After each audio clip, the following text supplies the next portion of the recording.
بسم اللہ الرحمن الرحیم اللہم صلی علی محمد وعلی آل محمد وبارک وسلم۔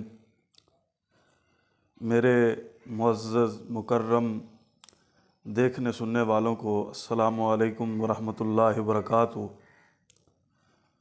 آج کی جو یہ ہماری ویڈیو ہے جس حوالے سے یہ بنائی جا رہی ہے، اس کے پیچھے ایک اہم مسئلہ ہے۔ پچھلے دنوں فیس بک پر اور یوٹیوب پر باقاعدہ پروپیگنڈا کیا گیا۔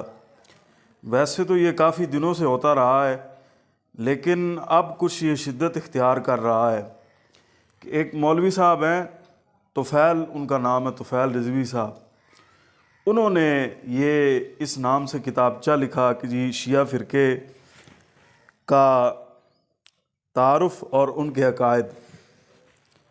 اب یہاں پر انہوں نے موجودہ دور میں اہل سنت میں موجود دشمنان صحابہ کی فہرست، یہاں پر انہوں نے 5ویں نمبر پر پیر نصیر الدین گولڑوی اور اس کا لڑکا جامی، یہ یہاں پر انہوں نے حضرت قبلہ پیر سید نصیر الدین نصیر شاہ صاحب رحمۃ اللہ علیہ اور آپ کے صاحبزادے جانشین آستانہ عالیہ غوثیہ میریہ گولڑا شریف حضرت پیر سید غلام نظام الدین جامی گیلانی دامت برکاتہم العالیہ آپ کو تنقید کا نشانہ بنایا۔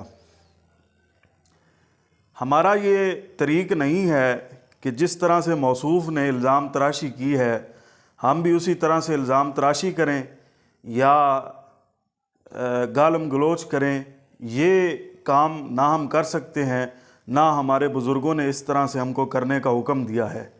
ہم اہل ادب ہیں، ادب کرنے والے ہیں، اور کوشش کریں گے کہ احسن پیرائے میں اس چیز کا جواب دیا جائے۔ تو یہ جو چیز ہے یہ کوئی نئی نہیں ہے، آج سے پہلے بھی کئی علماء نے اعتراضات کیے۔ اشرف سیالوی صاحب یا سعید احمد اسد صاحب، اشرف سیالوی صاحب کے حوالے سے بھی کہا جاتا ہے کہ آخر میں انہوں نے اس حوالے سے توبہ کر لی تھی، اور سعید احمد اسد صاحب ان کی ویڈیو آئی، وضاحتی بیان آیا، اس میں انہوں نے یہ بات کی کہ جی میں اس چیز سے بری ہوں اور میں معذرت کرتا ہوں کہ میں نے جو الفاظ کہے تھے یا جو بھی میں نے باتیں کی تھی۔ اب موجودہ دور میں اہل سنت میں ایک انتشار کی کیفیت پیدا ہو رہی ہے، اور علماء کو اور پیران عظام کو تقسیم کرنے کی کوشش ہو رہی ہے۔ تو یہ وہی سازش ہے کہ علماء کو اور جو پیر صاحبان ہیں ان کو متفرق کر دیا جائے، ایک دوسرے کے مخالف بنا دیا جائے، فتوے لگائے جائیں، یہ سارا وہی سازش ہے۔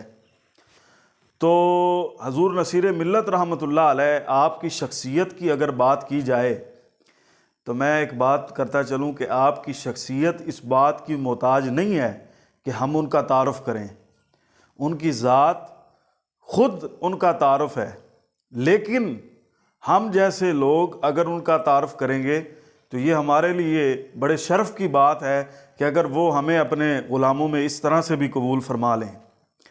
تو میں اسی حوالے سے اپنی بات کو بیان کرنا چاہتا ہوں۔ سب سے پہلے تو میں آپ کے سامنے یہ بات رکھتا ہوں کہ حضرت پیر نصیر الدین نصیر شاہ صاحب رحمۃ اللہ علیہ اپنے بزرگوں کے مسلک پر قائم تھے، اور اس سے 1 انچ نہ آگے چلے اور نہ پیچھے ہٹے، بلکہ اسی نہج پر رہے جس پر اعلیٰ حضرت گولڑوی رضی اللہ تعالیٰ عنہ تھے۔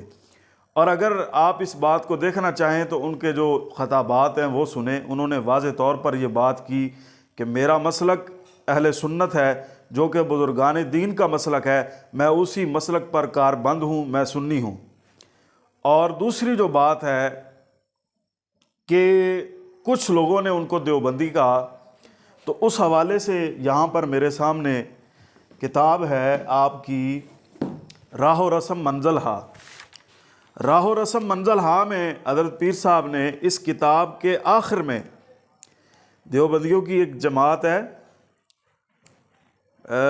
تبلیغی جماعت، اس کے حوالے سے یہ عنوان قائم کیا ہے، تبلیغ اسلام بدوش عوام۔ اور اس کتاب کے اینڈ میں آپ نے دوسرے جو طبقے ہیں جو کہ مسلمانوں کے اندر انتشار پیدا کر رہے ہیں ان کا بھی تعارف کرایا ہے۔ اس کے علاوہ آپ کے خطابات میں اس حوالے سے بڑی وضاحت ملتی ہے۔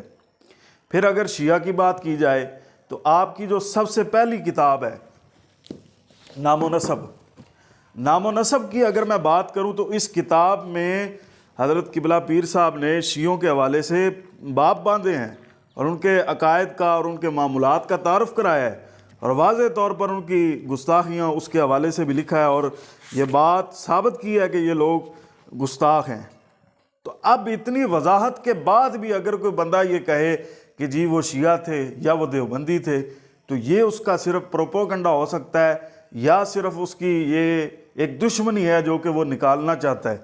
لیکن یہ مسلمہ بات ہے کہ جو یہ بزرگ ہیں ان کے حوالے سے اگر کوئی بھونکے تو پھر یہ نہ سمجھ لے کہ یہ ان پر تان دراز کر رہا ہے، بلکہ یہ اس کے جو ہوتا ہے نا، کوئی آسمان پر تھوکنے کی کوشش کرتا ہے تو اسی پر واپس آتا ہے۔ تو اسی طرح یہ لوگ اگر پروپیگنڈا کرتے ہیں تو یہ ان کے اپنے لیے یہ کام خراب ہوتا ہے۔ بزرگان دین کا جو کام ہے وہ کبھی خراب نہیں ہوتا۔ تو اب اس کی جو مزید وضاحت ہے وہ انشاءاللہ دوسری ویڈیو میں ہم کریں گے۔